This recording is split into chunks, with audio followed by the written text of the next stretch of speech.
que las tendencias de la elección presidencial no son favorables a nuestro partido ni a mi candidatura. Creo que hemos pasado la prueba.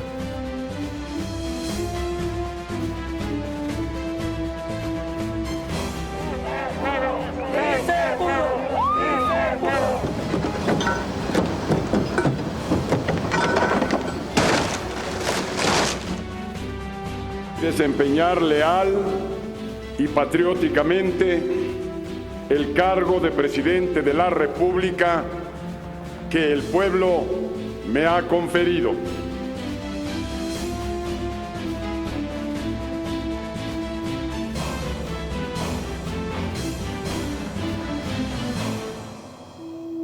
Finalmente llegó el día de la elección.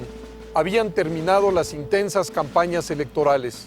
Todo estaba listo para poner a prueba las instituciones electorales y al comportamiento de los actores.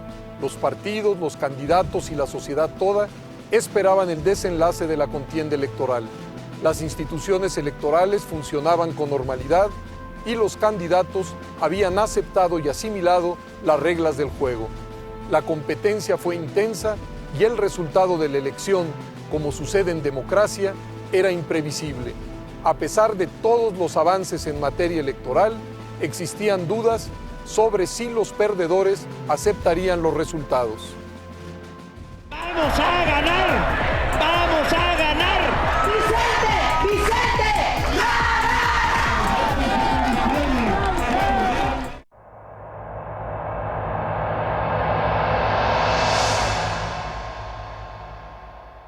El presidente de la República y su equipo se fue la noche del 1 de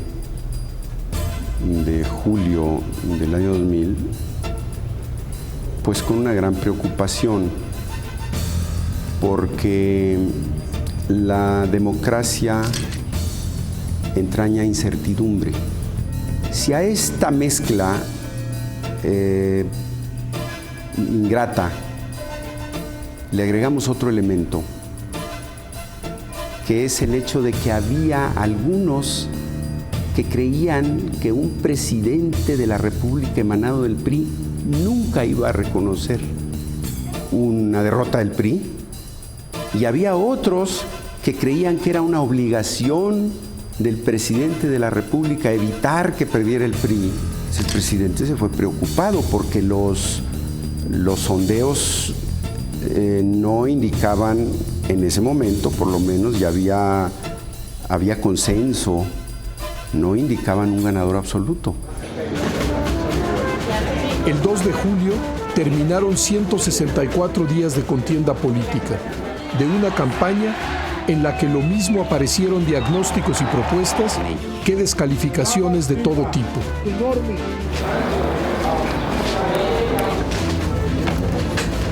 59 millones de mexicanos podrían votar en las 114,000 casillas electorales para elegir al presidente de la República, 500 diputados y 128 senadores. Desde temprano, los candidatos a la presidencia de la República salieron a votar y después se dirigieron a sus casas de campaña para seguir la jornada electoral. Vamos a esperar a que las autoridades electorales se pronuncien, qué es lo que tenemos que hacer, y después de ello, ya en la noche, a la hora que lo determinen, nos vamos a reunir, vamos a estar reunidos luego con la familia, con los hijos, con los hermanos, y nos vamos a reunir con algunos miembros del partido, y ahí les informaremos en la noche. Conocen ustedes acarreos, muchos nombres de representantes nuestros que fueron dados equivocadamente a los presidentes de casilla, pero voy a ver qué información tenemos aquí ahorita. Vamos a esperar resultados aquí ahorita. ¡Arriba! Pues ustedes se las vamos a dar a conocer en un rato. Fue totalmente inequitativo hasta ahora. No ha sido un buen proceso electoral, ¿Qué piensa? porque está todo manchado. Las declaraciones de Fox, después de depositar su voto, expresaban dudas fundadas en experiencias anteriores y una débil comprensión del impacto de las últimas reformas. Claro que sí, rondaba no el fantasma, la realidad del fraude. Una cosa es contar con instituciones confiables como el Instituto Federal Electoral, montar mecanismos de proceso de conteo de votos bastante bien sólidos para evitar el fraude, y otra cosa es que los mapaches y los robavotos desaparezcan de la noche a la mañana cuando venían por 70 años haciéndolo. Entonces mucha de esa gente quedó por ahí, por eso sí teníamos la preocupación. Sí tiene credencial, ¿verdad? Aquí tiene, muchas gracias. La jornada transcurrió de forma normal. Se instalaron prácticamente todas las casillas. González, Beatriz. Los ciudadanos insaculados y capacitados se presentaron y fungieron como funcionarios de casilla. Los ciudadanos votaron de manera ordenada.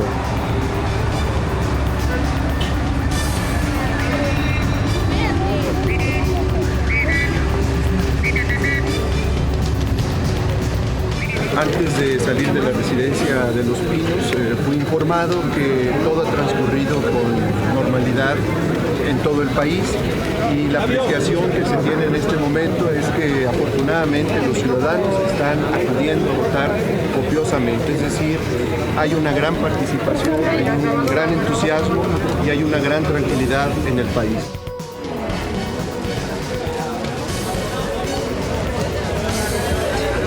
De acuerdo con el texto presentado, le ruego levantar la mano.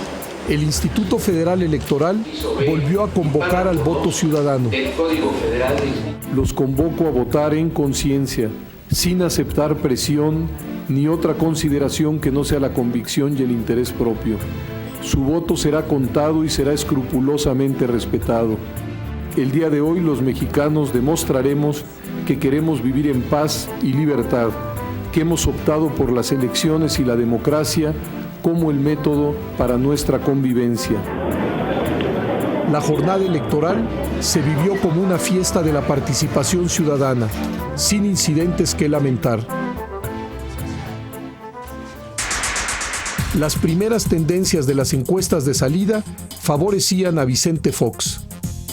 Los resultados nos daban claramente una ventaja del PRI, una ventaja que conforme fue pasando la mañana se fue acortando, porque ya había salido toda esa primera oleada de priistas a votar. Y hacia la 1:30, 2 de la tarde, la tendencia empieza a alterarse, a modificarse, hasta que hacia las 3 de la tarde ya está claramente ubicada la tendencia de las encuestas de salida a favor de Fox. Conforme entraba la tarde, la tendencia favorable a Fox parecía irreversible. Las encuestas de salida nos van diciendo en la mañana que hasta el mediodía que llevamos una ventaja de 2 puntos, una cosa y por el estilo. Y esto empieza a cambiar al filo de la 1 de la tarde. Empieza a transformarse y empiezan a salir los resultados adversos a nuestra candidatura. Y yo creo que al filo de las 3 vimos que venía una tendencia en contra nuestra. Desde las 2, 3 de la tarde ya olía a buen resultado y pronto se empezaron a dar más y más cifras que llevaron un reconocimiento inclusive a una hora temprana de parte del presidente Zedillo, lo cual habla bien de él. Seguramente luchó en lo que pudo para que su partido ganara.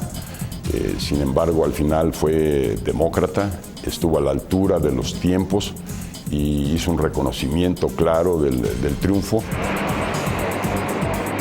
Los datos recibidos tanto en Los Pinos como en el PAN le daban la ventaja a Fox.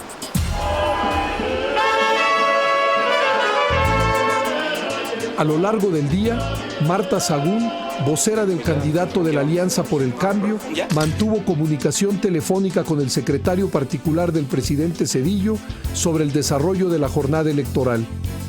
La señora Fox me dijo que ellos también tenían encuestas que favorecían y me preguntó cuáles eran mis números. Yo le dije que no era bueno que yo le diera números porque todavía había que hacer algunas ponderaciones y que era un proceso dinámico, pero que aparentemente tenían un punto de ventaja. Más tarde, El presidente Zedillo recibió la confirmación del triunfo de Vicente Fox y habló con Francisco Labastida para saber a qué hora reconocería el triunfo del candidato panista. Tuve varias pláticas con el presidente de la República y con su secretario particular y siempre fue mi posición. Me insistieron en que era conveniente que yo saliera antes. Y lo consulté con las gentes del partido y todos llegamos a la conclusión de que era mejor después de que saliera el IFE. Eliseo Labastida se dedicó durante esas horas a hablar con la dirigencia de su partido, a hablar con gobernadores, a hablar con distintas personas y personalidades que habían tenido injerencia, participación en la campaña, y a informarles que las tendencias eran ya desfavorables e irreversibles. El presidente de la República al 5 para las 8 o al 10 para las 8 habla por primera vez en 2 años con el candidato Fox. La llamada vino una vez que él me mencionó, tenía suficiente información para poder decirme a mí primero que había yo ganado, y posteriormente salió a los medios de comunicación a hacerlo saber a la nación con información que él tenía. A las 8 de la noche, momento del cierre de todas las casillas en el país, se dieron a conocer las tendencias de la votación. Son las 8 en punto de la noche, la ley lo permite. Televisa está en condiciones de adelantarle a usted que, de acuerdo a las tendencias de Mitofsky, el candidato de la Alianza para el Cambio, Vicente Fox, lleva una tendencia que le favorece en este momento.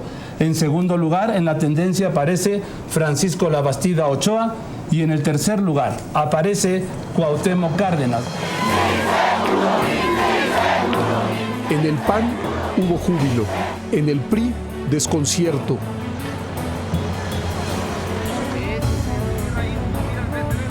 Y en el PRD desánimo. Pero todos, ganadores y perdedores, reaccionaron conforme a las pautas democráticas.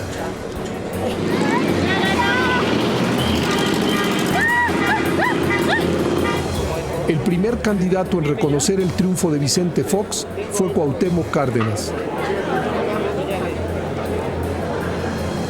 Las tendencias que muestran las encuestas de salida, las tendencias que nos muestran nuestras propias encuestas y conteos rápidos, nos dejan ver que quien ha recibido el mayor número de votos en esta elección es el candidato de la Alianza por el Cambio, y esta ha sido la decisión de una gran mayoría del pueblo mexicano.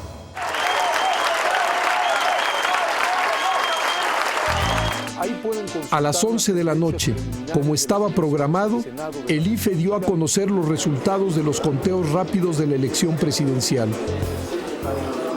El primer lugar lo tiene la coalición Alianza por el Cambio, que postuló a Vicente Fox con una estimación de votos emitidas entre el 39 y el 45%, quedando en segundo lugar el Partido Revolucionario Institucional, que postuló a Francisco Labastida entre el 35% y el 38.9% de los votos emitidos, y en tercer lugar la Alianza por México, que postuló a Cuauhtémoc Cárdenas entre el 15.1 y el 18% de los votos emitidos.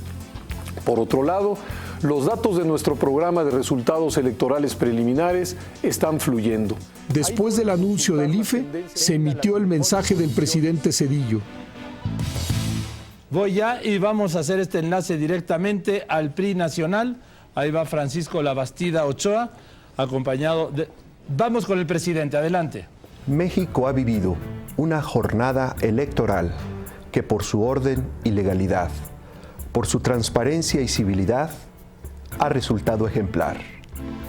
Hoy hemos podido comprobar que la nuestra es ya una democracia madura, con instituciones sólidas y confiables, y especialmente con una ciudadanía de gran conciencia y responsabilidad cívicas. Que el próximo presidente de la República será el licenciado Vicente Fox Quesada.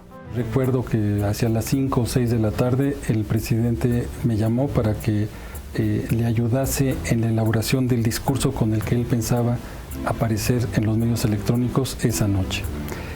Se había decidido que el presidente saliese en los medios de comunicación inmediatamente después del presidente del Consejo Electoral, o sea, después de la autoridad electoral que iba a ofrecer los resultados que, conforme a algunas encuestas practicadas por ellos mismos, tenían en ese momento. Al concluir el mensaje presidencial, se transmitió el discurso del candidato del PRI. Como ustedes saben, los medios de comunicación han informado que las tendencias de la elección presidencial no son favorables a nuestro partido ni a mi candidatura. Similar tendencia marcan las mediciones dadas a conocer hasta hace unos minutos por el Instituto Federal Electoral.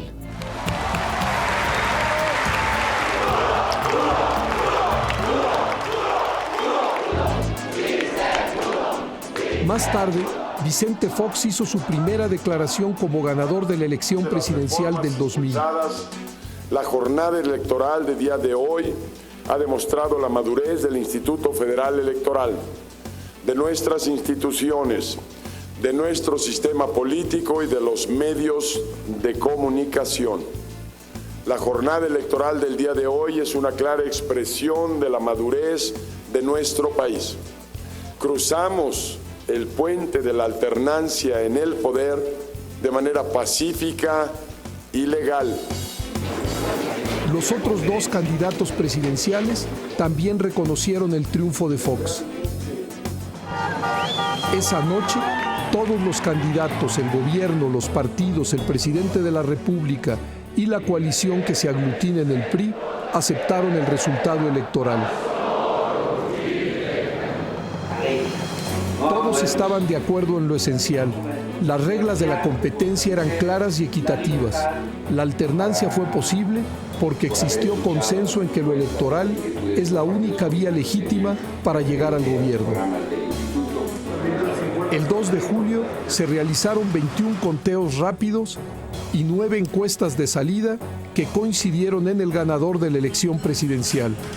El programa de resultados electorales preliminares del IFE, el PREP, y los conteos y encuestas contribuyeron a darle certidumbre y confianza a la elección. Se había repetido el expediente de 1997.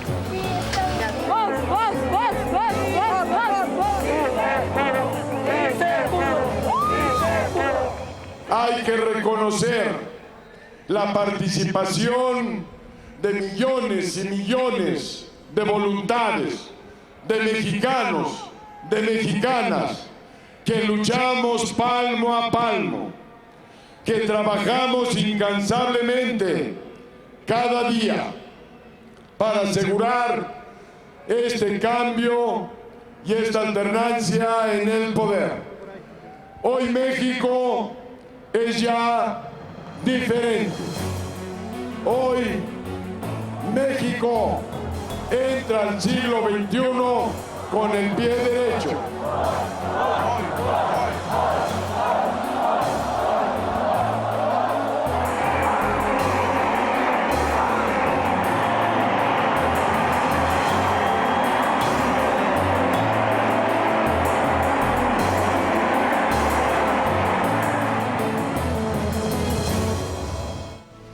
Los resultados de la elección se procesaron sin contratiempos y fueron reconocidos por todos los partidos políticos. La alternancia estaba confirmada. Vicente Fox sería el nuevo presidente de la República. Fue un gran cambio que venía de lejos. El aprendizaje llevaba décadas y había envuelto a la sociedad y la política, ensayando aquí y allá episodios de alternancia en todos los niveles, municipal, estatal, hasta llegar al cambio presidencial. Por eso, el 2 de julio fue vivido con naturalidad cívica, como si la alternancia fuese un episodio normal, asumido con tranquilidad y con confianza. ¿Cómo se calificó la elección? ¿Por qué no surgieron conflictos postelectorales como en otras ocasiones? ¿Por qué los ganadores y perdedores aceptaron los resultados sin mayor problema?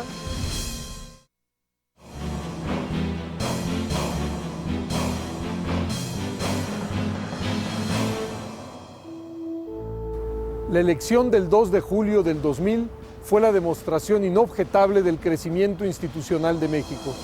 Se trató de una elección realizada dentro de la democracia, es decir, dentro de reglas políticas aceptadas por las fuerzas fundamentales del país. Los partidos, las coaliciones y sus candidatos ganaron o perdieron en condiciones de transparencia y equidad. Los votantes siguieron con atención el curso de la campaña y al final expresaron su voluntad. ¿Pero qué significó el triunfo de Fox para el sistema político mexicano?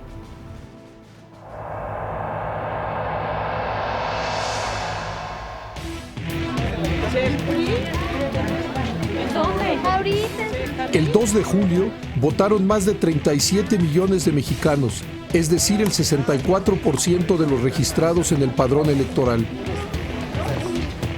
Los resultados finales fueron los siguientes. Vicente Fox, candidato de la Alianza por el Cambio, obtuvo 42.5% de los sufragios. Francisco Labastida del PRI, 36.1%. Cuauhtémoc Cárdenas, de la Alianza por México, 16.6% de los votos. La respuesta de la ciudadanía. Si tratamos de describir por qué creo que perdimos, yo creo que fueron por varios elementos. El primero, digamos, el costo interno de la campaña. El segundo, yo diría, un poco el desgaste del partido, de 70 años de partido en el gobierno, en donde fuimos perdiendo credibilidad poco a poco. El partido tuvo una división que no la superó, tercero, que no la superó. Cuarto, yo creo que el propio equipo de campaña mío estaba fracturado, dividido, o tuvimos un cambio de estrategia que no nos dio buen resultado. Pues son factores que sin duda influyeron en el triunfo de Vicente Fox, que llega con muchas esperanzas de la gente, con mucha gente que anteriormente votaba por otros partidos y por otras opciones ideológicas y que ahora da un voto a la derecha y a una opción retrógrada y conservadora, y que bueno, se da la alternancia. Me parece que este es un paso muy importante. Yo creo que la evaluación es muy clara. La ciudadanía despertó. ¿Recuerdas? ¡Despierta México! Ahí en la Plaza México. Finalmente nos quitamos la venda, despertamos, nos dimos cuenta que podíamos apropiarnos de nuestro propio país.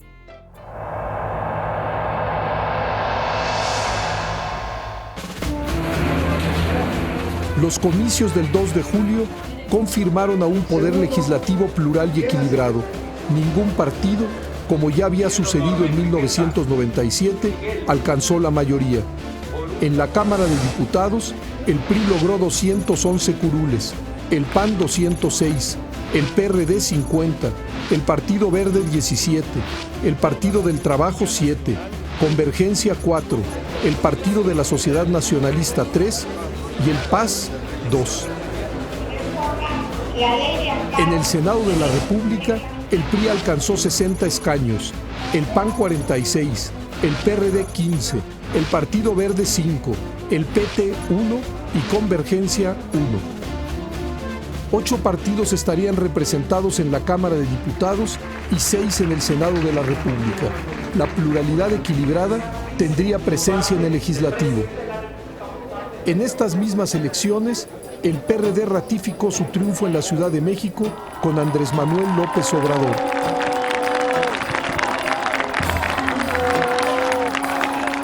Lo más significativo del triunfo del día de hoy es que en esta capital se decidió, se optó por la democracia con apellido, no solo por la democracia a secas. Desde el principio dijimos con mucha claridad que nos íbamos anclar en la izquierda, sin titubeo. Después del 2 de julio, en México se fortaleció el reparto del poder político con características propias de una democracia moderna, un sistema de partidos plural y un equilibrio real entre los poderes de la Unión. El mapa de la representación política emergió más complejo. El PAN alcanzó la presidencia de la República, el PRD la jefatura de gobierno de la Ciudad de México y el PRI la mayoría relativa en el Congreso y el mayor número de gobiernos estatales, 23 de 32. En este nuevo escenario, el presidente Fox encabezaría un gobierno legítimo, democráticamente electo, pero acotado y limitado por otros poderes, y para gobernar tendría que alcanzar acuerdos con un Congreso mayoritariamente de oposición. Y en términos fácticos era un presidente acotado porque no tenía el control de la mayoría de la Cámara de Diputados, de la Cámara de Senadores, no tenía consigo la mayoría de las gobernaturas de los estados, la mayoría de las presidencias municipales, la mayoría de los congresos estatales, no tenía el control sobre el gobierno del Distrito Federal.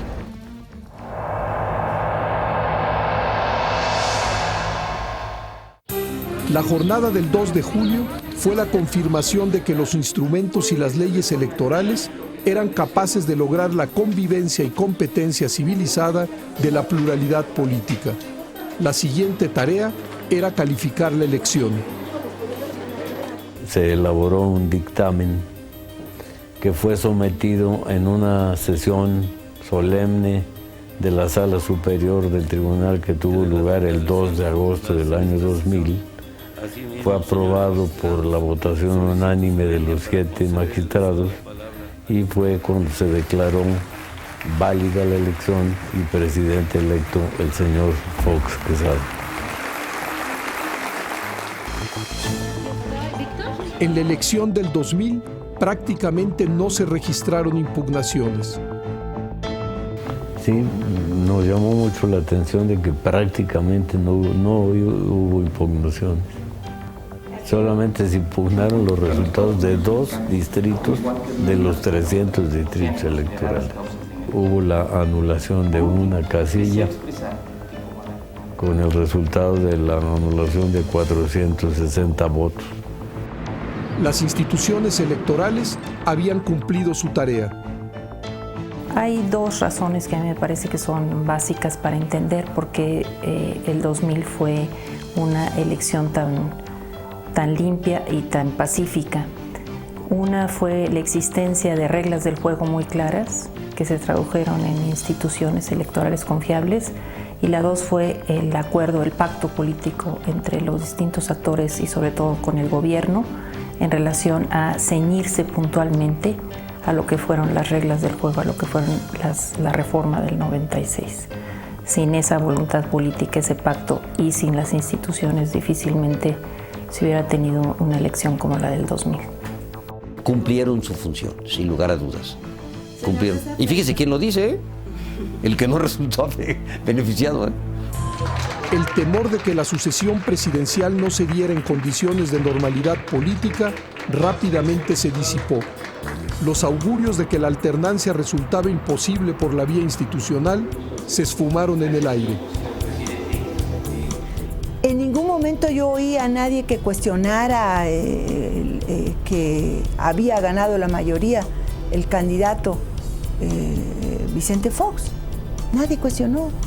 Bueno, pues que la democracia se pudo construir al final de cuentas con muchos tropiezos y lo que se quiera, sin derramamiento de sangre, sin disturbios, sin problemas, que bueno, los mexicanos somos más civilizados de lo que la gente supone. La gente hubiera pensado que aquí iba a haber un estallido social, alguna gente lo llegó a pensar, y bueno, no ocurrió ningún problema serio, me permito enfatizarlo.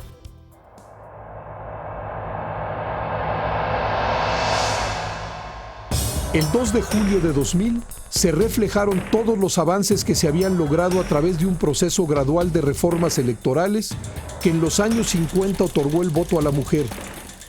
en los años 76-77 abrió la competencia electoral a las corrientes y posiciones ideológicas en México y que luego de las cuestionadas elecciones de 1988 modificó en sucesivas reformas todos los eslabones electorales: la conformación de la autoridad, las condiciones de la competencia, la fórmula para procesar el contencioso electoral, los requisitos para el registro de partidos, agrupaciones y coaliciones, la integración del Congreso y el gobierno del Distrito Federal.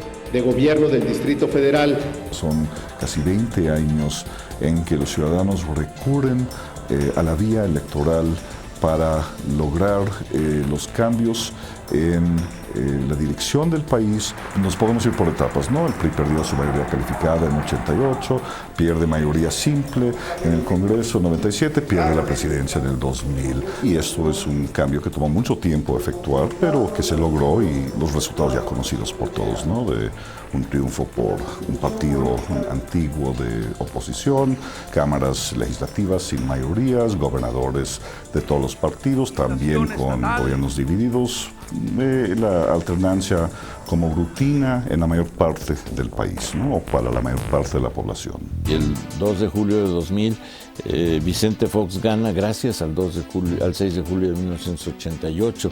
Siempre, no solo eso, también gana debido a sí mismo a la invención de su carisma, a la decisión de que el PRI ya no podía continuar y que no podíamos ingresar al siglo XXI con el PRI, etc. Pues yo creo que el 2000 fue un momento muy importante, sin lugar a dudas. El cambio que se dio de gobierno sin alterar el orden, con instituciones políticas muy fuertes, es una señal de lo que se pudo construir con el tiempo. Ahora es muy importante no debilitar estas instituciones. La elección del 2 de julio tenía por sí sola un significado histórico. México se probó a sí mismo que la alternancia en el gobierno era posible por vías pacíficas, institucionales y participativas. Es una gran fecha porque significa el fin de la cabeza de dos hidras, que era PRI presidente. Eso se acabó en la elección de 2000. Hubo alternancia, cosa que nadie esperaba en el mundo. Y en el año 2000, definitivamente, no solo se pierde el partido fuerte, sino se pierde para ese partido que había sido gobierno durante tantos años a la figura presidencial. Estamos todos de acuerdo en que la condición de partido fuerte que hacía posible una presidencia fuerte no se va a repetir en el futuro del país. Pero la democracia no es sinónimo de tierra prometida ni de una sociedad sin conflictos. Por el contrario, el sistema político que permite la expresión y recreación de la diversidad se encuentra cargado de problemas. México pasó la prueba de fuego de todo sistema democrático, la alternancia en la presidencia de la República a través de las urnas, sin conflictos y sin violencia. Los cambios sucesivos en las normas e instituciones electorales habían logrado justicia y equidad en la competencia partidista. El campo de batalla se había nivelado y el electorado había optado por la alternancia. ¿Cómo viviría el país la nueva correlación de fuerzas después del 2 de julio y cuáles serían sus primeras pruebas?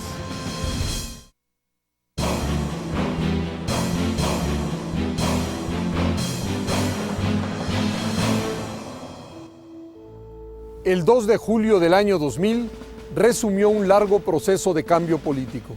Las instituciones y las leyes electorales respondieron a las exigencias de la ciudadanía y de los actores políticos. Pero la democracia no es una estación terminal. La democracia porta sus propios problemas. Su agenda está cargada de nuevos retos.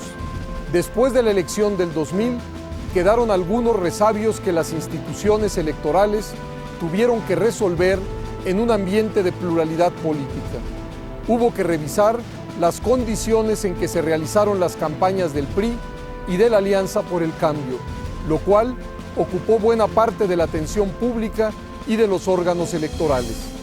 La elección de 2003 dejó también un complejo panorama político, como en 1997, pero incluso en forma más acentuada, la falta de una mayoría legislativa del partido del presidente complicó los acuerdos políticos.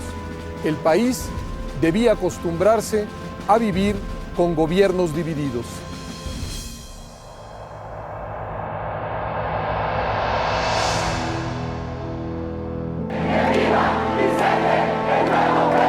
El 2 de julio fue una fiesta cívica, pero quedaron algunos pendientes. Los escándalos producidos por las irregularidades en el financiamiento de las campañas presidenciales del PRI y de la Alianza por el Cambio.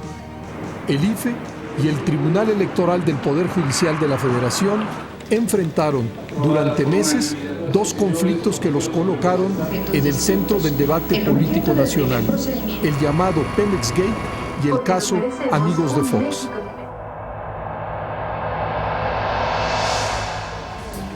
Dos años después de las elecciones presidenciales del 2000, auditorías realizadas a Pemex por la Secretaría de la Contraloría y Desarrollo Administrativo, SECODAM, señalaron un presunto desvío multimillonario hacia el sindicato de la paraestatal. El Pemex Gate propició que se abrieran dos averiguaciones paralelas, la primera por la SECODAM y la PGR y la segunda por el IFE. Según las investigaciones de la SECODAM y de la PGR, el director de Pemex autorizó préstamos al sindicato por un total de 1.580 millones de pesos que sirvieron para financiar la campaña presidencial del PRI en el 2000. A pesar de que Pemex argumentó que las transferencias eran legales, respaldadas por convenios internos entre la empresa y el sindicato, el proceso penal aún continúa. Este proceso provocó un enfrentamiento entre el PRI y el gobierno de Fox. Por su parte, el IFE inició un procedimiento para determinar si en el caso Pemex el PRI había recibido ingresos no declarados al IFE y si se había rebasado el tope de gastos de campaña autorizado. La Comisión de Fiscalización del IFE comprobó que del monto total que Pemex transfirió al sindicato, 500 millones de pesos en efectivo se canalizaron a la campaña presidencial del PRI sin informar al IFE. El Consejo General del Instituto Federal Electoral acordó, en sesión extraordinaria realizada el 14 de marzo del 2003, sancionar al PRI con una multa por 1.000 millones de pesos. El monto implicado en este caso fue de 500 millones de pesos y por lo tanto la sanción correspondiente es de 1.000 millones de pesos en línea con lo que sistemáticamente hemos establecido. Y con ausencia del reconocimiento a nuestro derecho a defendernos, ha impuesto una injusta multa de 1.000 millones de pesos al Partido Revolucionario Institucional. El PRI apeló la sanción ante el tribunal, pero este confirmó la resolución y la multa impuestas por el IFE.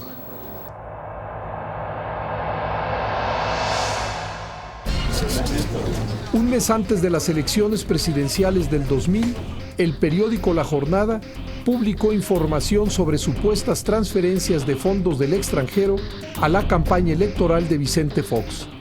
Y aquí tenemos las pruebas de que este dinero vino del exterior, de Bélgica y de los Estados Unidos. Las fracciones del PRI y del PRD presentaron un punto de acuerdo en el que solicitaron al IFE una investigación acerca de las versiones periodísticas. Nos permitimos presentar a esta honorable comisión permanente la siguiente proposición con punto de acuerdo de la Comisión Permanente del Honorable Congreso de la Unión para que se exhorte a las autoridades competentes a investigar las quejas en torno al presunto origen ilícito de recursos para el financiamiento de la campaña del señor Vicente Fox. Días después, el diputado del PRI, Enrique Jackson, mostró en tribuna copias de documentos con una supuesta triangulación de dinero del extranjero que había sido destinada a la cuenta Amigos de Fox para apoyar la campaña electoral de Vicente Fox. De las cuentas bancarias de las empresas del señor Corrodi, los recursos se transfieren a las cuentas personales de la señorita Carlota Robinson. La señorita Robinson canaliza los recursos y los dosifica por 3 vías distintas. En un caso, a un fideicomiso en Bancomer a nombre del señor Rojas Mañón. En otro caso, a diversas personas físicas que los convierten en efectivo los cheques. Y en otros casos, a la cuenta bancaria de amigos de Fox. En un primer momento, el IFE solicitó información a la Comisión Nacional Bancaria y de Valores para poder desahogar la queja, pero la comisión negó la información requerida dada la existencia del secreto bancario. Entonces, el IFE cerró el caso. Esa resolución fue impugnada ante el Tribunal Electoral por el PRI y el PRD. Promovida por el Partido Revolucionario Institucional en contra de la coalición Alianza por el Cambio. Segundo, como consecuencia, se deberá proceder a la reanudación del procedimiento de la queja mencionada en el punto anterior. El tribunal entonces resolvió que el IFE debía reabrir el caso y ser considerado para el desahogo de esa queja como una autoridad hacendaria y que la Comisión Nacional Bancaria y de Valores debía entregar dicha información. El Instituto Federal Electoral sí se considera en el proyecto, incluido en las salvedades respecto del secreto bancario y por tanto puede obtener información tanto de la Comisión Nacional Bancaria de Valores como de la Secretaría de Hacienda y Crédito Público. Por su parte, el PAN trató de deslindarse de las actividades de Amigos de Fox. El PAN alegó haber entregado toda la información de las campañas y manifestó su independencia de la organización Amigos de Fox. Porque simplemente no puede haber deslinde cuando no hubo una vinculación. El Partido Acción Nacional vuelve a insistir en que esas cuentas fueron reportadas y que no podemos nosotros determinar que ese dinero fue erogado para favorecer las campañas de la coalición Alianza por el Cambio. Salían a pegarme a mí duro los mismos panistas, el mismo Luis Felipe, el mismo Santiago por ahí declaró que hable Lino, que diga Lino, que Lino presente la información. Nosotros no tuvimos nada que ver con Amigos. Cuando aquí están los registros, aquí en el personal de seguridad, donde entraban las gentes del PAN.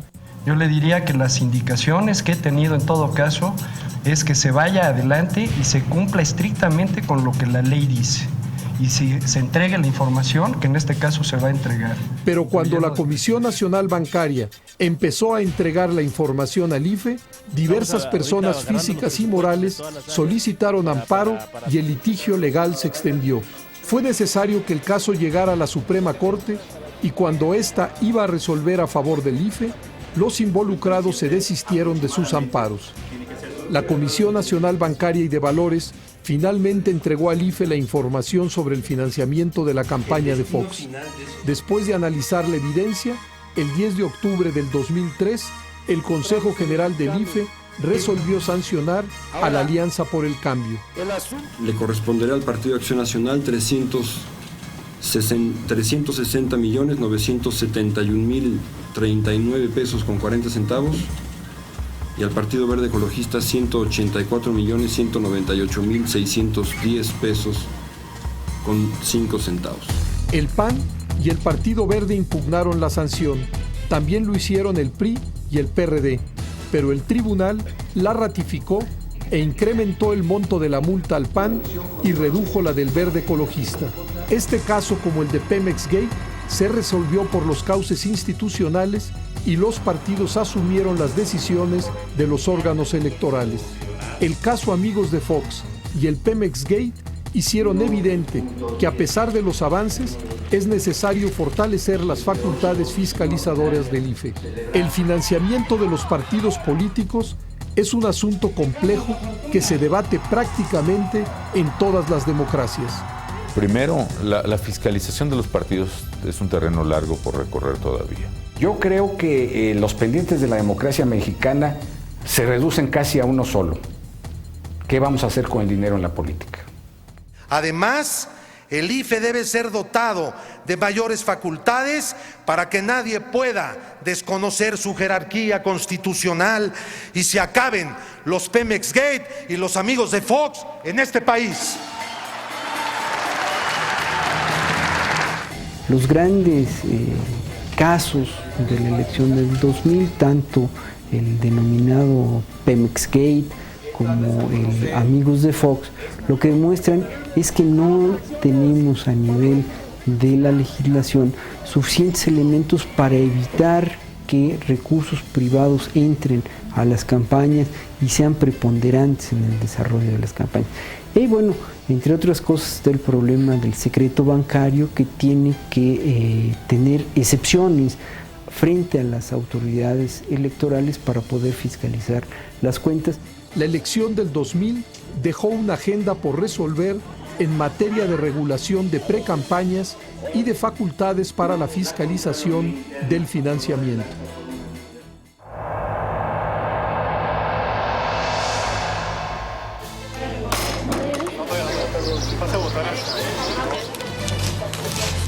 Los resultados electorales del 2000 confirmaron una de las novedades de la política mexicana: los gobiernos divididos. Al igual que el presidente Cedillo desde 1997, el presidente Fox y su partido quedaron obligados, después de la elección del 2000, a convivir con un Congreso en donde ninguna fuerza tenía mayoría absoluta de votos. El equilibrio de fuerzas en la Cámara dificultó la negociación de acuerdos entre el Ejecutivo y los legisladores. Destacan, por la dificultad en su negociación, las reformas estructurales propuestas por el presidente Fox. Un ejemplo de ello fue la reforma fiscal, que se aprobó en términos y en tiempos distintos a la iniciativa presentada por el Ejecutivo.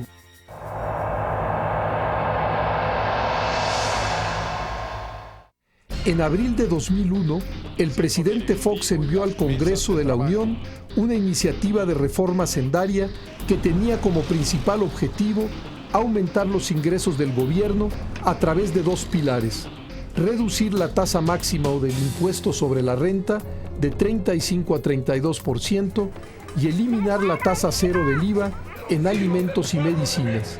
Esta última propuesta generó un fuerte debate.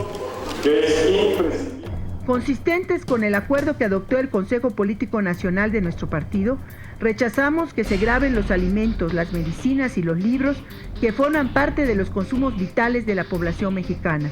El PRI cuidará que la dieta básica y la salud de los mexicanos no sea afectada por esta reforma. La reforma que propone el gobierno da 118,000 millones de pesos, la del IVA, que no va a ser aceptada.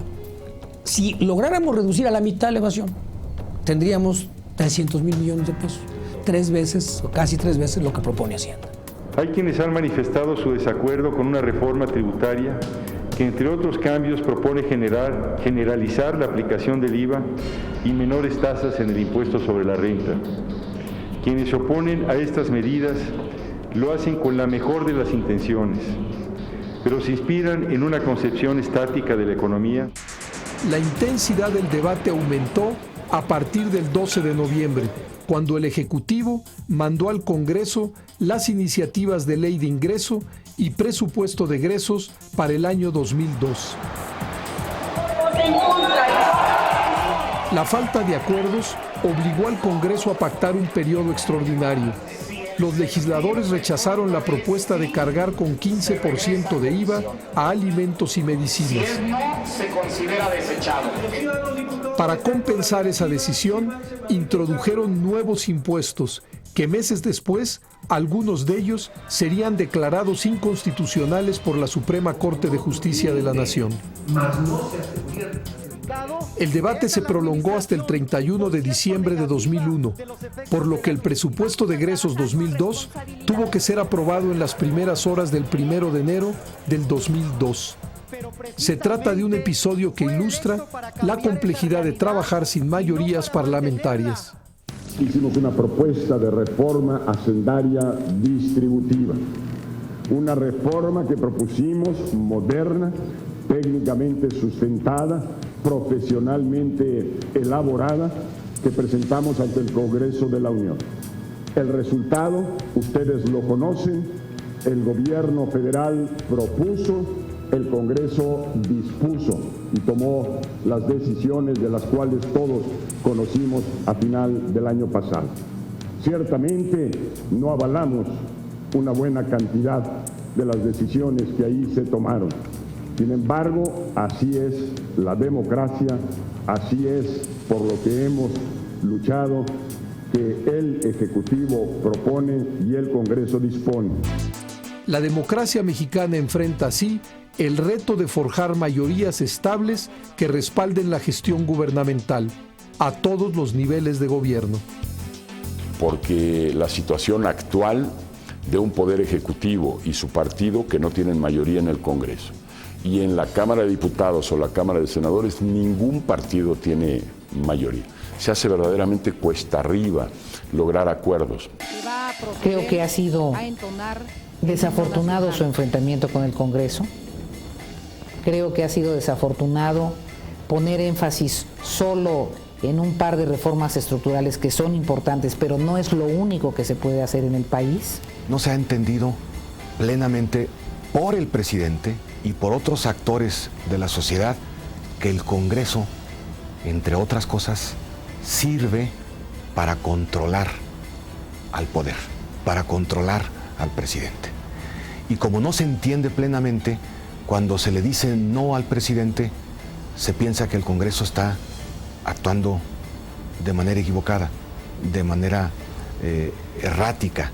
No, está actuando correctamente. Por lo tanto, son complejas y son difíciles, pero no son necesariamente por el rumbo equivocado.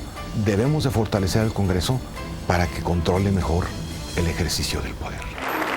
Bajo estas condiciones políticas de gobiernos divididos, el país se encaminaba a la elección intermedia de 2003.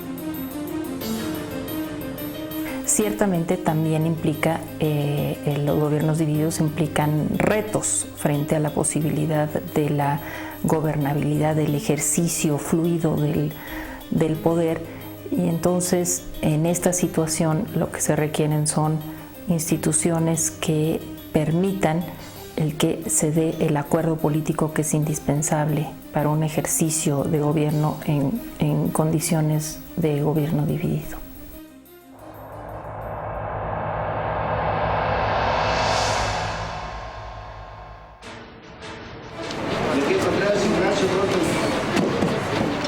El 6 de julio del 2003 se realizaron elecciones para renovar la Cámara de Diputados, 6 gubernaturas y varios congresos locales. En los meses previos, el IFE nuevamente se preparó para una elección muy competida. Cerca de 2 millones de ciudadanos fueron capacitados para ser funcionarios de casilla y se instalarían 121,000 casillas el día de la elección en todo el país. México se encaminó a una nueva elección, la tercera con la misma ley electoral. 11 partidos políticos compitieron en esta jornada electoral que transcurrió sin incidentes graves. De un padrón de poco más de 65 millones de ciudadanos, solo salieron a votar 26 millones de mexicanos, el 42% del padrón. Los ciudadanos, diputadas y diputados que estén por la afirmativa, sírvanse manifestarlo. Una vez más, ningún partido obtuvo la mayoría absoluta en la Cámara de Diputados. Los resultados de la votación efectiva fueron los siguientes. 5 partidos políticos obtuvieron en conjunto 3%. Estos partidos perdieron su registro por no alcanzar cada uno el mínimo de 2% de la votación nacional. El 2003 confirmó el dato esencial de la política democrática en México, la pluralidad. El hecho de que la representación se divide en al menos 3 grandes corrientes y otras más minoritarias. México es un país plural. La Cámara de Diputados quedó integrada de la siguiente manera. El PRI obtuvo 224 curules. El PAN, 151. El PRD, 97. El Partido Verde, 17. El Partido del Trabajo, 6. Y Convergencia, 5.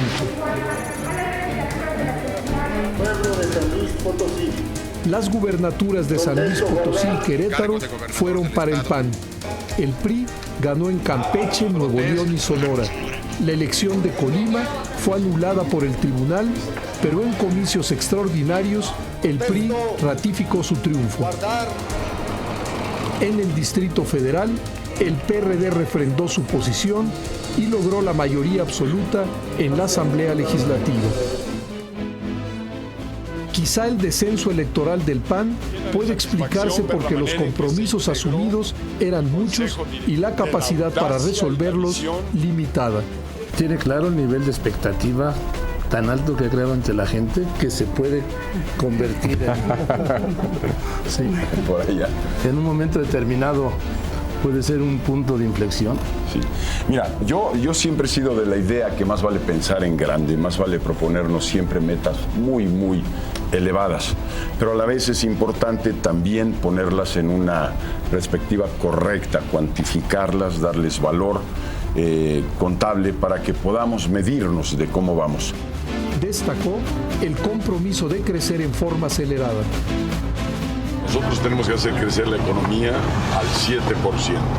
Es la única manera en que vamos a empezar a recuperar ingresos todos los mexicanos y mexicanas. Es la única manera en que va a haber los empleos que requieren los jóvenes, 1.350.000 año por año. Así de que crecer al 7% es plantearnos la posibilidad real de empezar a resolver este problema grave del bajo nivel de ingresos del trabajo en México y de la escasez de empleos para los jóvenes que los demandan. Sin embargo, el crecimiento acumulado de los primeros 3 años de gobierno fue menor al 2%.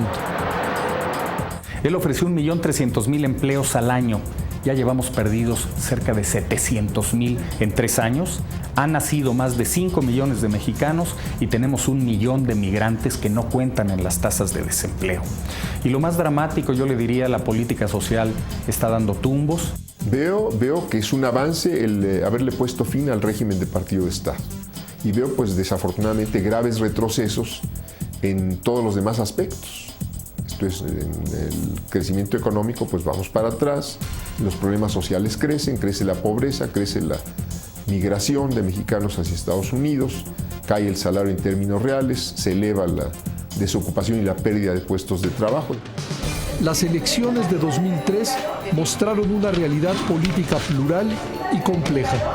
Ninguna fuerza política por sí sola está en condiciones de legislar. Los actores políticos están obligados a desplegar sus capacidades para construir acuerdos como única forma para dar respuesta a las necesidades de los mexicanos. No obstante, estos comicios ratificaron que la vía electoral es el único mecanismo que permite que la diversidad de opciones compitan de manera institucional y pacífica y que otorga plena legitimidad a gobernantes y legisladores.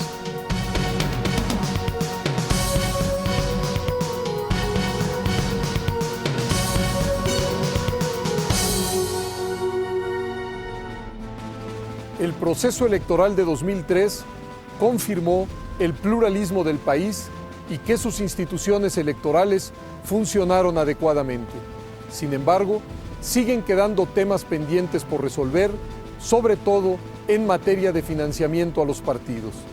La democracia mexicana ratificó que el país seguirá inmerso en el problema de los gobiernos divididos, es decir, de ejecutivos que no tienen el respaldo suficiente en sus respectivos legislativos. La democracia generó sus propios problemas. Pero ¿qué otros problemas afectan a nuestra democracia y cuáles son los retos que enfrenta? ¿Qué riesgos se encuentra en un contexto de bajo crecimiento económico y elevada frustración social?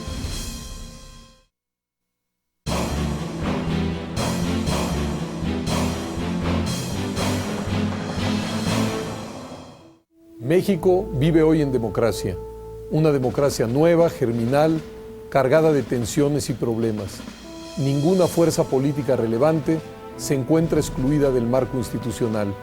La vía electoral ha demostrado todas sus potencialidades para que una comunidad masiva, compleja, como es la nuestra, pueda expresarse, convivir y competir de manera civilizada. Pero la democracia no es el fin de la historia y menos de los problemas. Los retos son muchos y las percepciones sobre el cambio distintas. Veamos.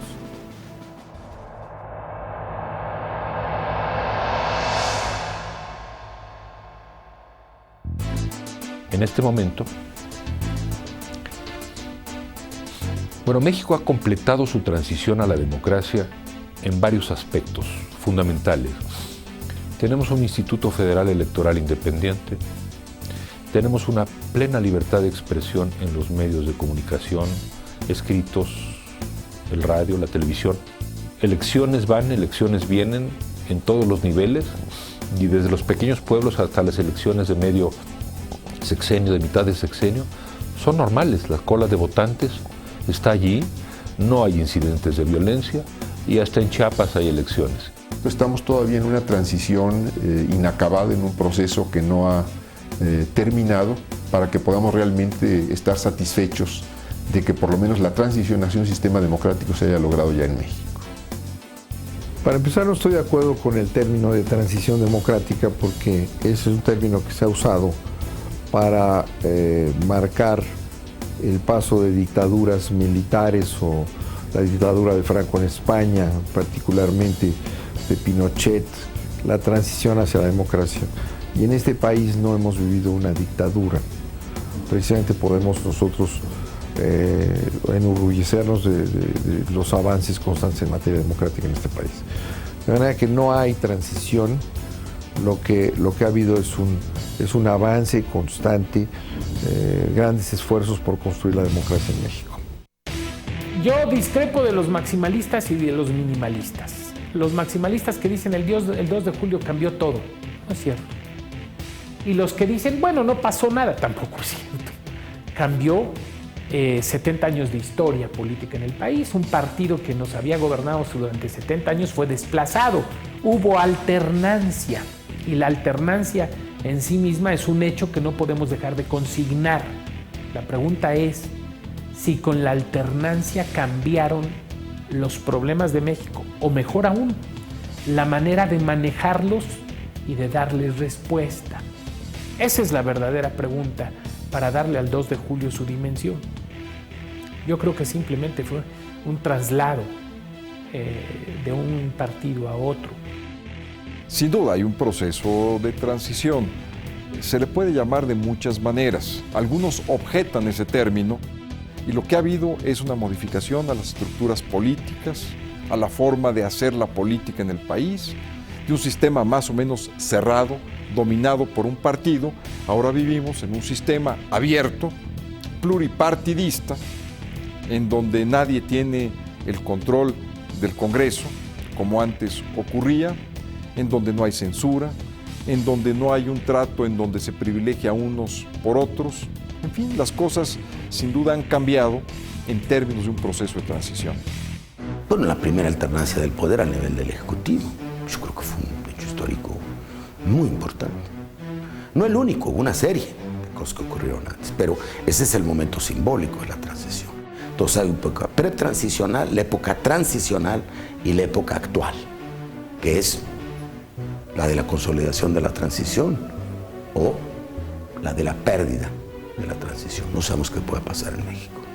Estamos dentro de la normalidad democrática del orden mundial. Segundo, creo yo, estabilidad política.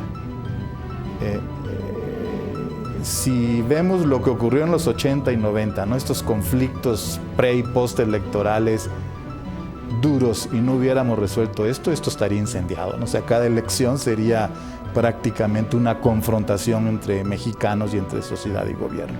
Y creo yo que la democracia ha servido para desahogar inquietudes, canalizar institucionalmente proyectos, reivindicaciones, críticas. Sí, en México vivimos un proceso de transición democrática desde hace varios años. No está clara la fecha de cuándo empezó, porque ha sido un proceso muy gradual, muy suave, pero claramente ya vivimos la primera fase, e incluso culminamos la primera fase del cambio de reglas respecto del acceso al poder, que culmina con la alternancia presidencial en el año 2000. Yo creo que la transición política terminó con la alternancia. Ahora tenemos un régimen democrático que hay que estudiar y ver qué es lo que no le funciona bien.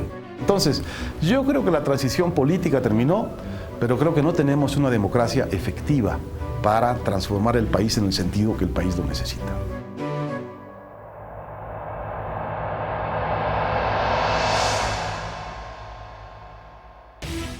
Yo creo que ha sido sano el que el presidente no tenga esta fuerza metaconstitucional y que de alguna manera esté restringido.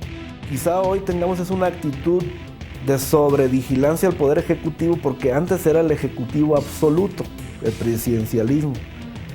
Pero yo creo que pronto vamos a asimilar que tan importante es el Poder Legislativo como el Poder Judicial, y que nada va a poder pasar si ninguno de los otros dos poderes está de acuerdo con la misma visión.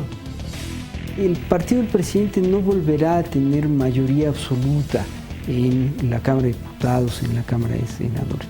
Es más, lo más frecuente será que el partido del presidente sea minoritario en los órganos legislativos, e incluso que el partido del presidente no tenga los gobiernos de los estados ni mayoría en los congresos de los estados de la República.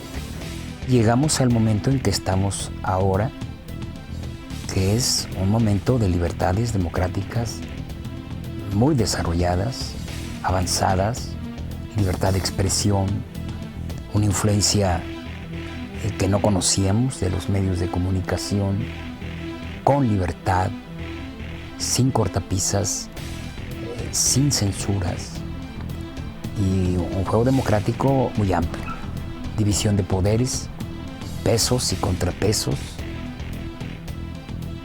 un poder legislativo real, un poder judicial real. Hoy existe un poder judicial independiente, antes no lo había. Es un presidente acotado, pero eso no es malo. Es un presidente controlado por el Congreso, pero eso no es malo.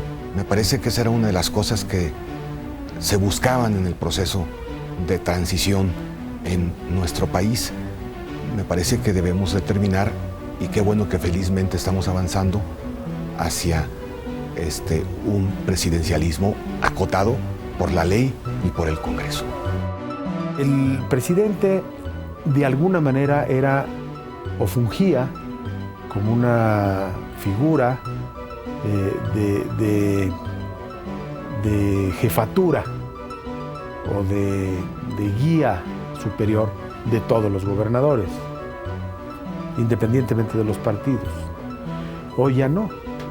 Estamos pasando del federalismo al feudalismo.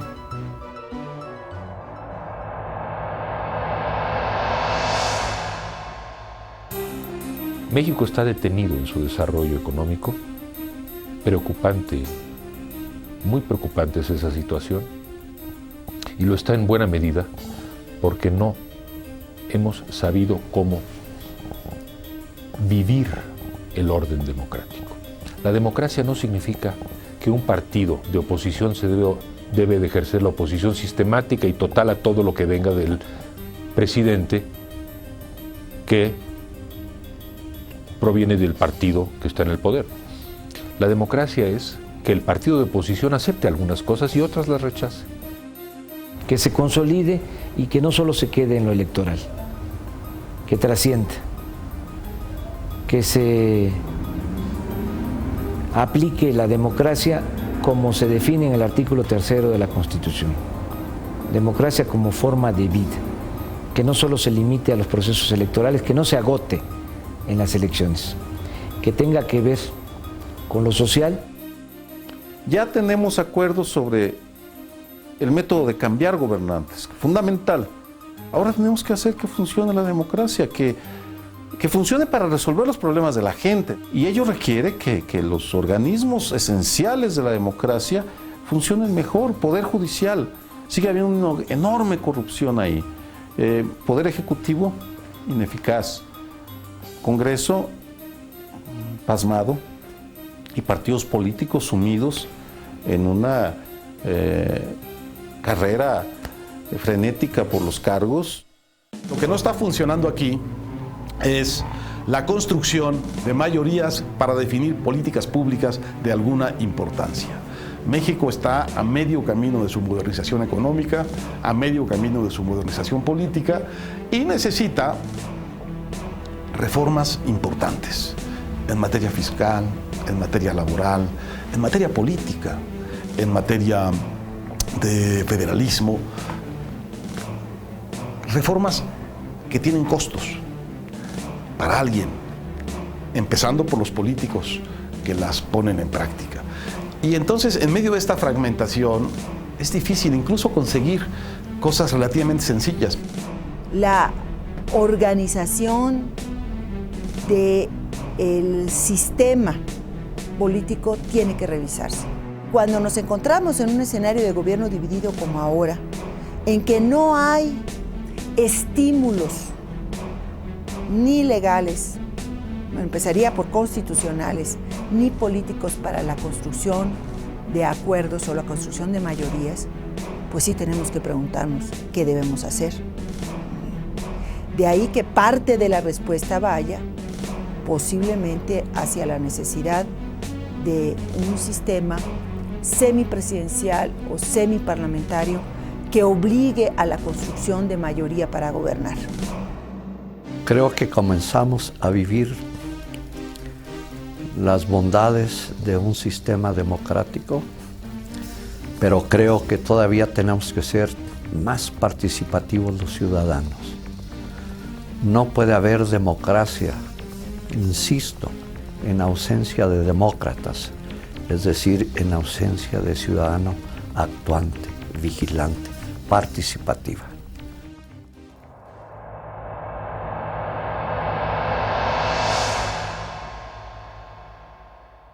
El riesgo que le veo es el vacío de poder.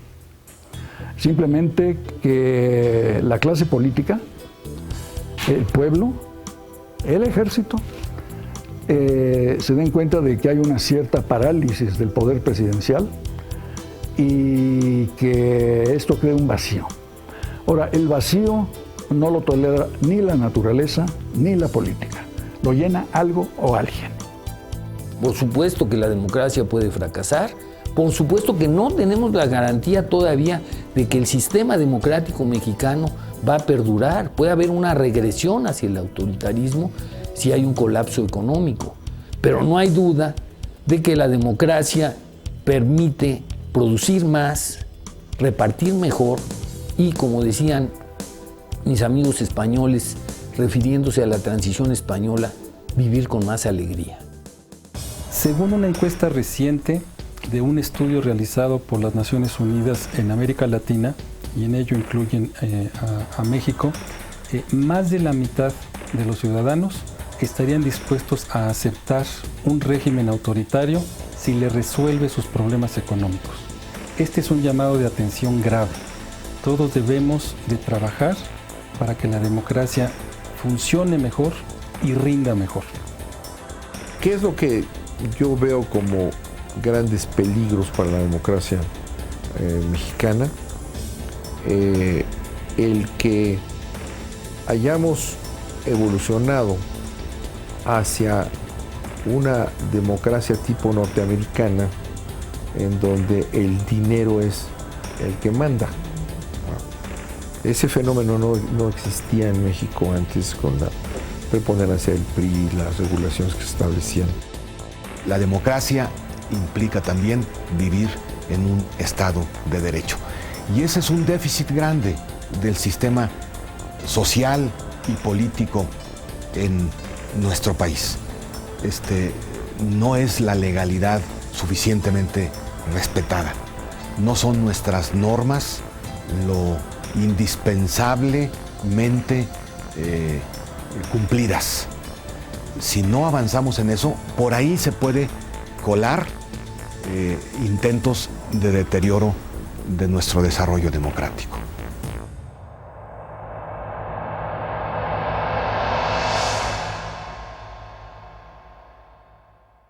Todavía a estas alturas, año 2004, seguimos esperando algunas reformas electorales que desde la época del seminario del Castillo de Chapultepec, desde ese entonces ya las habíamos planteado.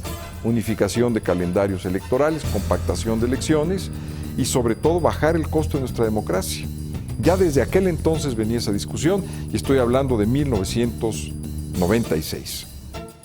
Haría también transformaciones para que costara menos el IFE y costaran menos las campañas y tuvieran menos dinero también los partidos. O sea, la democracia la tenemos que tener, pero tiene que ser menos onerosa. Es decir, necesitamos campañas más cortas, campañas menos costosas, campañas en donde el debate de las ideas sea el que prive. Yo diría que los nuevos retos están englobados en tres grandes cuestiones. La primera es que los órganos electorales que hoy gozan de aceptación importante entre la población tienen la obligación de avanzar en la construcción de una cultura democrática. El otro capítulo es el que tiene que ver con esta cuestión de la fiscalización del uso de los recursos públicos. Y después yo diría que hay un gran capítulo de reformas político-electorales que se tiene que abrir pronto en este país. Tenemos que analizar si nuestro sistema presidencial de gobierno es el más eficiente para los tiempos modernos. Tendremos que preguntarnos, tendrán las fuerzas políticas que preguntarse, si el actual arreglo institucional de un sistema presidencial es lo más eficiente para el funcionamiento de un sistema con estas características. Primero, la fiscalización de los partidos es un terreno largo por recorrer todavía. Segundo, la responsabilidad de los órganos de poder. Es decir, tenemos un ejercicio ilimitado de libertades, todos los días se insulta al presidente, por ejemplo, pero también necesitamos un ejercicio de responsabilidades de los ciudadanos, de responsabilidades de los diputados, de los senadores. Cada quien tiene que asumir la responsabilidad de sus acciones o de sus omisiones, de sus aciertos y de sus errores, y todavía no tenemos mecanismos en nuestro sistema constitucional que exijan esas responsabilidades. Ya no hay necesidad de ninguna reforma adicional, pero sí en otros campos dentro de lo electoral que tienen que ver sobre todo con el asunto de los recursos, con el asunto de los medios de comunicación, con el asunto de los partidos políticos, ¿no? De lograr medidas y lograr disposiciones legales que puedan asegurar una mayor transparencia de los partidos políticos, mayores obligaciones en términos de rendición de cuentas. Entonces, ese es un área, pero la otra es pues lo que se llama la reforma del Estado, ¿no? Y que tiene que ver, yo diría, en primerísimo lugar con la implantación cabal de un Estado de Derecho. Los transicionistas pensaron en las elecciones y no en el día después de las elecciones, ¿no? Entonces tenemos que construir ese orden político que significa las relaciones entre presidencia y legislativo. Ya vemos cómo están tensas y empantanadas. Tenemos que crear las instituciones que definan y regulen estas relaciones entre ejecutivo y legislativo, las relaciones entre el gobierno federal y los gobiernos estatales y municipales. Tenemos que crear un sistema de justicia funcional, efectivo, honesto, imparcial. Y más a fondo tenemos que crear una economía con capacidad de respuesta a los problemas de masas. ¿Qué entiendo por reforma integral del Estado? Tiene muchos capítulos. Significa reelección de diputados y senadores, tal y como lo estableció la Constitución de 1917 y lo cambió el jefe Máximo Calles para beneficiarse él. Segunda vuelta presidencial, indispensable. A fin de que haya un presidente con plena legitimidad, es preciso pasar a la segunda vuelta con las distintas etapas que significa, a fin de que el presidente, al inaugurar su gobierno, tenga una clara mayoría, una clara legitimidad electoral. Creación de un servicio público profesional, el acceso de los ciudadanos a plebiscitos. 85% en promedio de nuestros diputados nunca ha sido diputado, nunca ha sido senador, nunca ha sido diputado local. O sea, no hay experiencia parlamentaria en México. Cuando se tiene un poder tan grande en manos de ciudadanos representantes que sin embargo no pueden tener una carrera profesional en ese espacio de deliberación y decisión, tenemos un problemón brutal en México y ojalá que la clase política ya de una vez redefina ese aspecto nodal de la vida parlamentaria mexicana que puede generar realmente una crisis mayúscula. El presidencialismo no se lleva bien con la multiplicación de los partidos políticos. Y eso es lo que hemos visto en los últimos años en México. No es deseable que un presidente tenga menos del 50% de la votación. Por eso es importante la segunda vuelta, que yo aplicaría tanto en el Ejecutivo como en el propio Legislativo. Por eso es importante que revisemos las fórmulas para generar alianzas y coaliciones y mecanismos de gobierno en donde los partidos tengan que unirse con programas unidos y se comprometan a sacar adelante una agenda legislativa.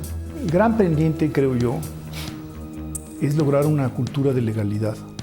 Ya nos dimos cuenta que la alternancia sirve, pero no lo es todo. Ya nos dimos cuenta que las instituciones sirven, pero no lo son todo. Ha sido una etapa, diría yo, bastante fácil, porque los mexicanos han cambiado normas, han cambiado estilos, han cambiado, pero no se han cambiado a sí mismos. Tenemos de verdad que hacernos la pregunta, como ya lo mencioné, ¿es funcional o no es funcional el presidencialismo en una realidad diversa y plural donde nadie tiene la mayoría absoluta?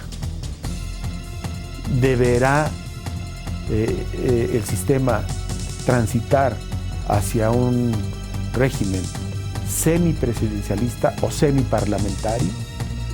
¿Cabrá la figura del jefe de gobierno además de la del jefe del Estado? Debemos de incorporar la reelección de los legisladores para vincular su trabajo más con las demandas y el mandato de la sociedad, de tal manera que se le dé más poder al ciudadano, no nada más para elegir, sino también para premiar o castigar. ¿Cómo debemos de regular la participación de los medios de comunicación en una democracia moderna? ¿Cuál debe de ser la vinculación sana, mutuamente benéfica, cooperativa entre los estados de la federación? ¿Y cuál debe ser la relación entre el gobierno federal y los estados? ¿Cómo hacemos para que en las cámaras de senadores y diputados los asuntos fluyan y no se traben? ¿Cómo hacemos para que la diversidad, el debate, la pluralidad funcione y derive en conclusiones, en buenas leyes, en acuerdos, en consensos?